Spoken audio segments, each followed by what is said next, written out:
내 삶의 주인은 누구라고요? 내가 아닙니다. 예수 그리스도입니다. 우리 임마누엘 찬양 감사드리고요. 우리 하나님께 영광의 박수 올려드리겠습니다.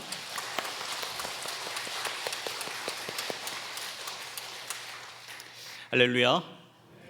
오늘 마태복음 18장 마지막 시간입니다. 마태복음 18장은 천국의 이야기로 시작을 해서 천국의 이야기로 끝이 납니다. 처음에 제자들이 예수님께 이렇게 물었어요. 천국에서는 누가 큽니까? 제자들의 관심은 자리에 있었습니다. 누가 더 좋은 자리에 앉을 것인지, 누가 더 인정받고 있는지. 예수님은 그때 어린 아이 하나를 세우시고 이렇게 말씀하셨죠. 너희가 돌이켜 어린 아이들과 같이 되지 아니하면 결단코 천국에 들어가지 못하리라. 천국에서 큰 사람은 자기 힘을 과시하는 사람이 아니었습니다. 하나님 앞에 자신을 낮추는 사람이었죠.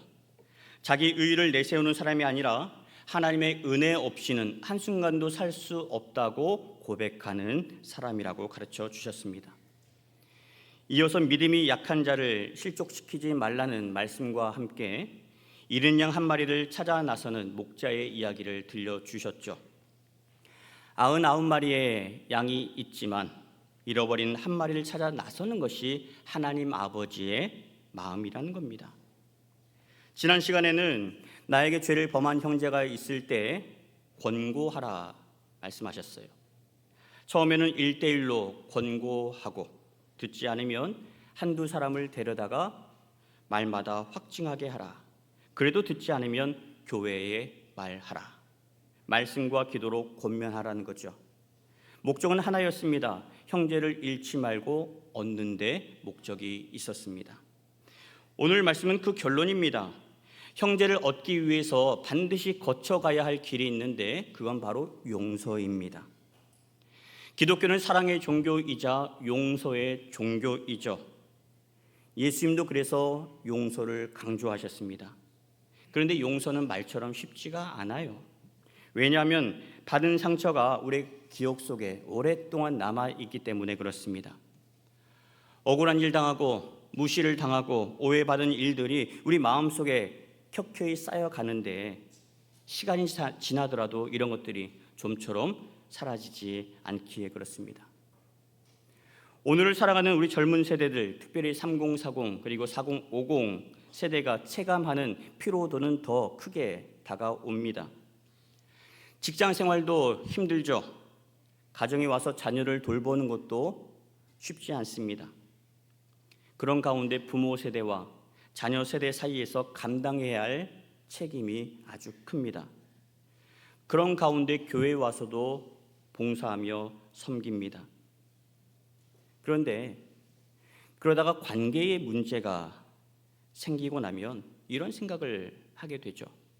거리를 좀 둘까?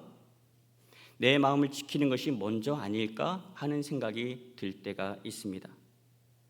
물론 거리를 두면 마음은 좀 정리될 겁니다. 그러나 예수님께서는 이렇게 말씀하셨어요. 먼저 찾아가서 1대1로 권고하라. 누가복음 17장에서는 이렇게 말씀하십니다. 경고하고 회개하거든 용서해 주어라.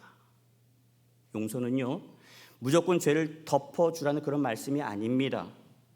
판단하고 정죄하는 일을 우리가 하는 게 아니고요, 하나님께 맡겨드리는 일입니다. 말씀 앞에 순종하는 길이고요, 믿음으로 사는 길입니다. 예수님은 이때 필요한 것이 받은 은혜를 기억하는 일이 중요하다라고 말씀하세요. 왜냐하면 용서는요, 양보하는 데서 시작하는 것이 아니고요, 내가 어떤 은혜를 받았는지 그 받은 은혜를 기억하는 데서 시작하기 때문에 그렇습니다. 자, 이제 말씀으로 들어가 보실까요? 21절 베드로가 예수님께 묻죠. 주님, 형제가 제게 죄를 범하면 몇 번이나 용서할까요? 7번 용서하면 되겠습니까? 하고 묻습니다. 예수님은 앞서서 권고하고 형제를 얻으라고 말씀하신 바 있습니다. 베드로가 그 얘기를 듣고서 현실적인 질문을 한 겁니다. 주님, 한 번은 용서하겠습니다.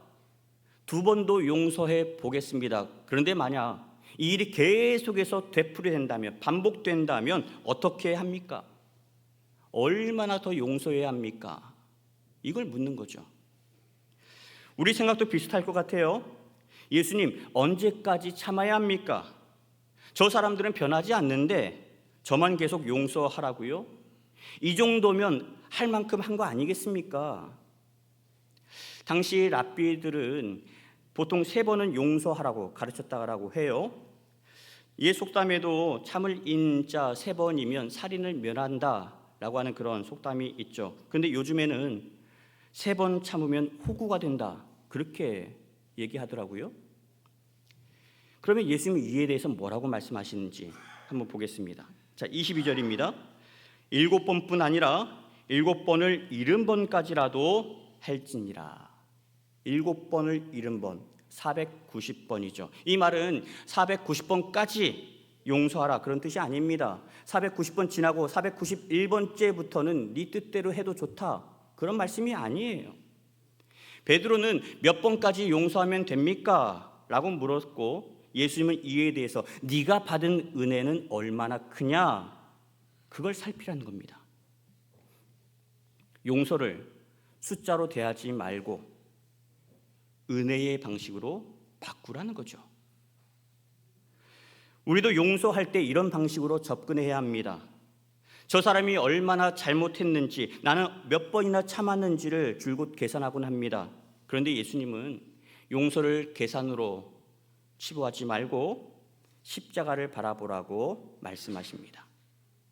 이를 위해서 오늘 천국 비유를 들어주시는 거죠. 천국은 그 종들과 결산하려 하던 어떤 임금과 같으니, 여기서 결산은 마지막 때, 하나님 앞에 서는 때를 떠올리게 합니다. 하나님께서 우리 인생을 보시고 결산하실 때 우리는 무엇을 가지고 서게 될까요? 내가 이 땅에 살아가면서 모았던 재산 가지고 하나님 앞에 서겠습니까? 아니면 내가 이룬 업적 가지고 하나님 앞에 서겠습니까? 그런 거 아니에요. 우리는 오직 은혜로만 설 수 있습니다. 하나님이 이 땅에 사는 우리에게 베풀어 주신 그 은혜 가지고, 은혜에 걸맞는 삶을 살아가는 그 모습을 가지고 하나님 앞에 서는 거죠. 오늘 비유 가운데 한 종이 나옵니다. 그는 임금에게 10,000달란트를 빚졌대요. 한 달란트는 6,000데나리온입니다. 한 데나리온은 노동자의 하루 품삯이죠. 1년에 300일 정도 일한다라고 한다면 한 달란트를 벌기 위해서는 20년이 필요합니다. 근데 이 종이 얼마를 빚졌다고요? 10,000달란트를 빚졌어요. 그러면 계산해 보면 며칠을, 얼마를 일해야 갚을 수 있습니까? 20만 년을 일해야 갚을 수 있는 거예요. 여러분, 1,000년을 살 수 있습니까? 근데 20만 년을 일해야 갚을 수 있는 돈을 빚진 겁니다. 이 사람에게는 자기 힘으로 해결할 방법이 없었습니다. 그저 임금의 처분만 기다릴 뿐이었던 거죠.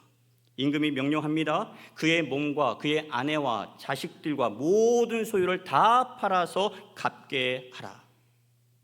그런데 다 갚을 수 있는 게 아니잖아요. 종이 엎드려 아뢰입니다. 참으소서, 다 갚겠나이다. 갚을 수 있을까요? 갚을 수 없습니다. 이것은 돈을 갚겠다는 말이 아니라 살려달라는 절박한 호소입니다. 그런데 놀라운 일이 일어나요. 27절 보실까요?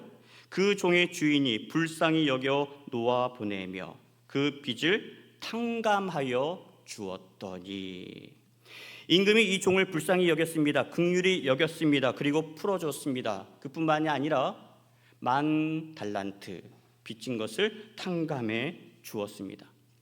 사랑하는 여러분, 이것이 복음입니다. 이것이 우리에게 허락하신 하나님 아버지의 마음이에요.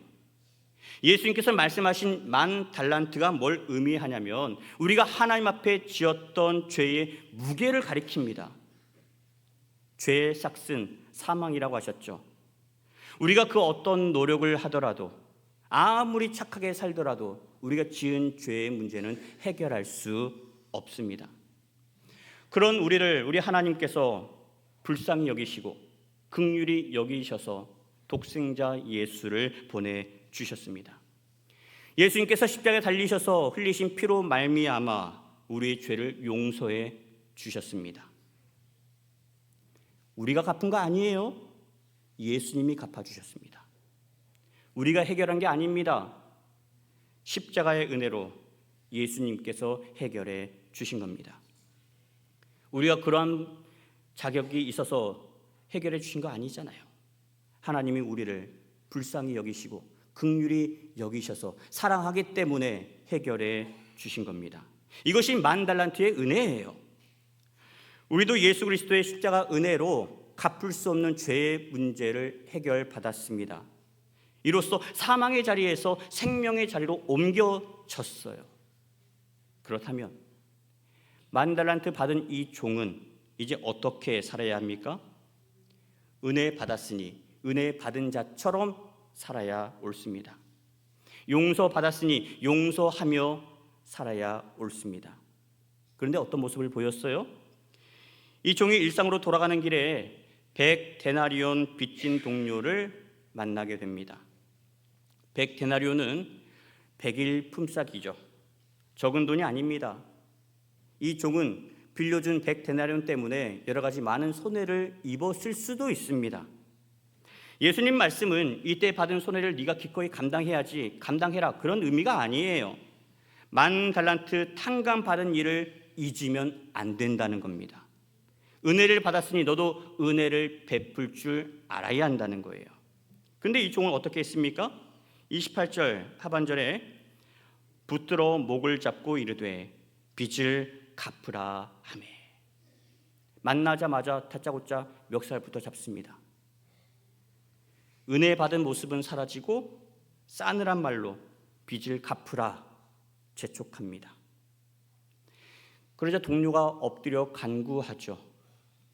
나에게 참아주소서, 갚으리이다. 조금 전에 이 종이 임금 앞에서 했던 말 아닙니까? 그렇게 탕감받았고 풀려났어요. 근데 이 종은 허락하지 않았고 동료를 감옥에 가두고 말았습니다. 여기서 이 종의 문제가 드러나죠. 그는 감당할 수 없는 은혜를 받았지만 은혜를 베풀지 않았습니다. 은혜를 기억하지 않았습니다.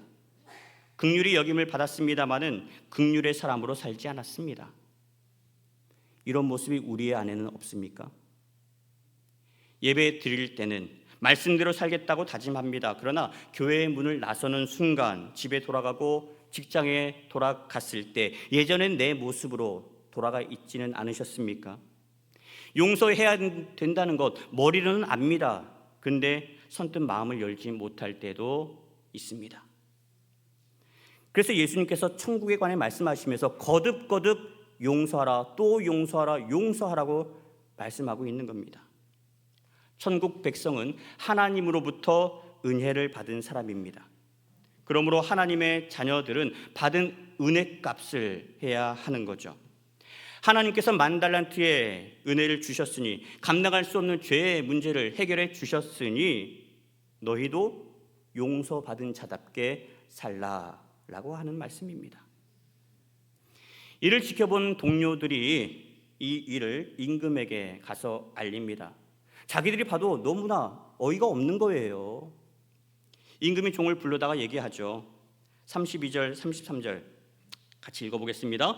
악한 종아, 내가 빌기에 내 빚을 전부 탕감하여 주었거늘 내가 너를 불쌍히 여김과 같이 너도 내 동료를 불쌍히 여김이 마땅하지 아니하냐. 아멘.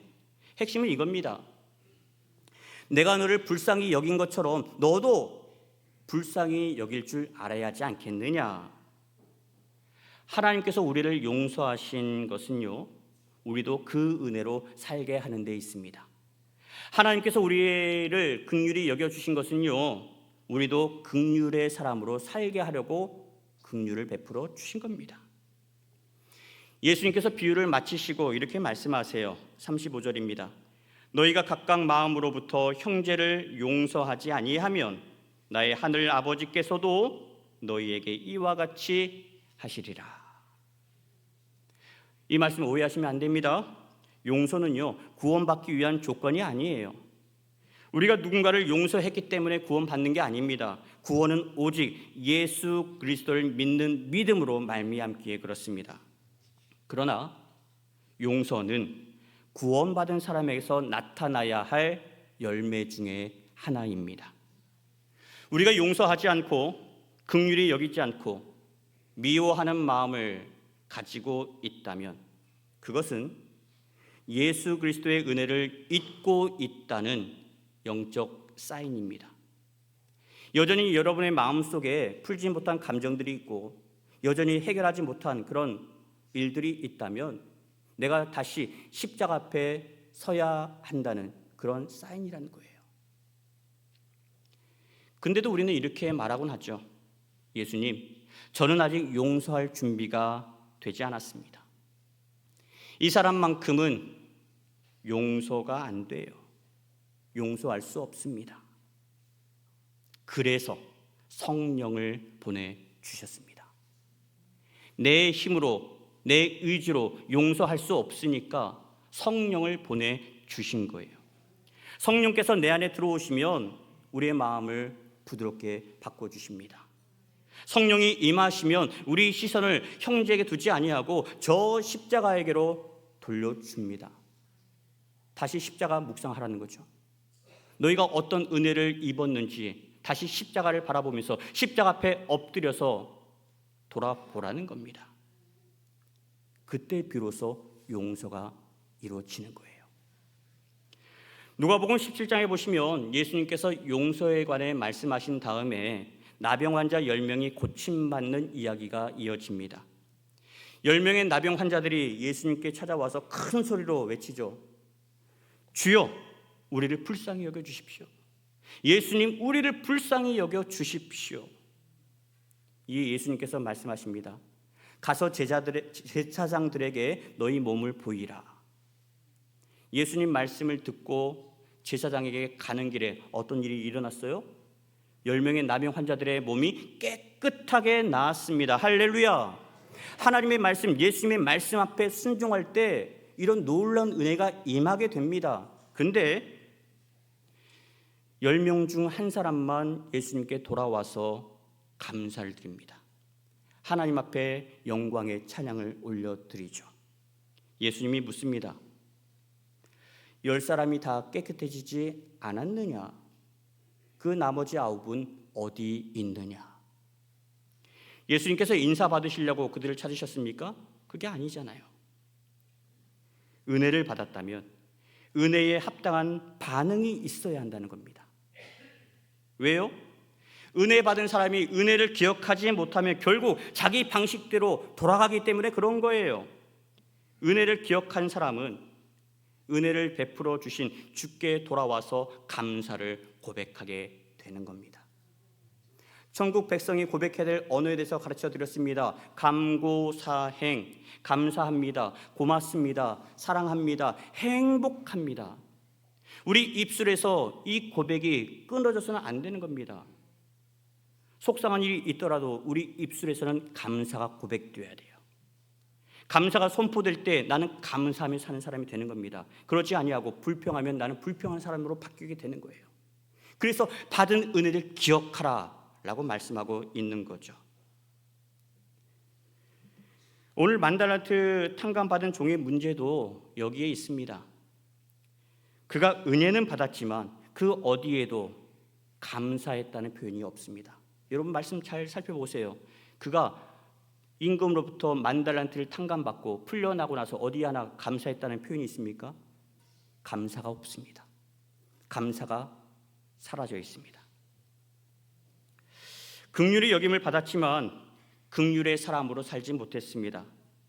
은혜를 잊으면 문제 앞에서 예민해지기 쉽습니다. 쉽게 분노하게 됩니다. 그러나 은혜를 기억하면 달라집니다. 내가 용서받은 사람이라는 것을 기억하기 때문에 말이 부드러워집니다. 내가 긍휼을 입은 사람이라는 것을 기억하면 다른 사람의 연약한 모습을 보고 긍휼히 여기는 마음을 갖게 되는 거죠. 예수님은 하나님을 사랑하고 내 이웃을 내 몸과 같이 사랑하라 말씀하셨습니다. 여러분, 이거는 권면이 아니고요, 명령이에요. 반드시 해야 될 일이라는 거죠. 이것이 천국 백성이 보여야 할 태도입니다. 말씀으로 보실까요? 마태복음 6장 14절 15절 말씀 함께 고백해 보겠습니다. 너희가 사람의 잘못을 용서하면 너희 하늘 아버지께서도 너희 잘못을 용서하시려니와 너희가 사람의 잘못을 용서하지 아니하면 너희 아버지께서도 너희 잘못을 용서하지 아니하시리라. 아멘. 마가복음에서는 이렇게 말씀합니다. 마가복음 11장 25절 시작. 서서 기도할 때에 아무에게나 혐의가 있거든 용서하라. 그리하여야 하늘에 계신 너희 아버지께서도 너희 허물을 사하여 주시리라. 아멘. 이 말씀 보면 기도와 용서는 아주 긴밀히 연결되어 있는 것을 알 수 있습니다. 하나님은 기도하는 사람에게 자신의 마음을 보게 하시죠. 무엇이 잘못되었는지 깨닫게 하십니다. 그리고 그를 회개의 자리로 이끌어 주시죠. 물론 하루아침에 모든 감정이 다스려지지 않을 수는 있습니다. 용서했다고 해서 이전의 기억이 모두 지워지는 것도 아닙니다. 그러나 지난주에도 말씀드렸듯이 우리는 방향만큼은 정해야 됩니다. 미움의 방향에서 은혜의 방향으로 바꾸셔야 됩니다. 내가 해결하겠다는 마음에서 주님께 맡기는 방향으로 바꾸셔야 한다는 겁니다. 우리가 넓은 마음을 가졌기 때문에 용서하는 게 아닙니다. 예수님께서 우리를 먼저 용서해 주셨기 때문에 우리도 용서하는 겁니다. 서로 용서받은 사람들이 함께 하나님의 은혜를 찬양하는 곳, 그곳이 바로 천국 아닙니까? 우리 교회가 하나님의 은혜를 고백하고 우리 가정이 하나님의 은혜를 찬양할 때 그곳이 바로 우리가 이 땅에서 누리는 천국이 될 줄로 믿습니다. 찬송가 305장 나 같은 죄인 살리신 찬양의 1절 가사를 보면 이런 대목이 나오죠. 나 같은 죄인 살리신 주 은혜 놀라워 잃었던 생명 찾았고 광명을 얻었네. 이 뒷대목을 영어 가사를 직역하면 이렇습니다. 전에는 잃어버린 자였으나 지금은 찾은 바 되었습니다. 전에는 보지 못했지만 지금은 보게 되었습니다. 라고 하는 고백이에요. 여러분, 이게 우리의 고백 아닙니까? 우리도 잃어버린 자였습니다. 우리 힘으로는 하나님께 나갈 자가 없어요. 우리의 죄의 문제 해결할 수 있는 사람 없었습니다. 그런데 예수님께서 우리에게 찾아와 주셨어요. 그래서 해결함을 받았습니다.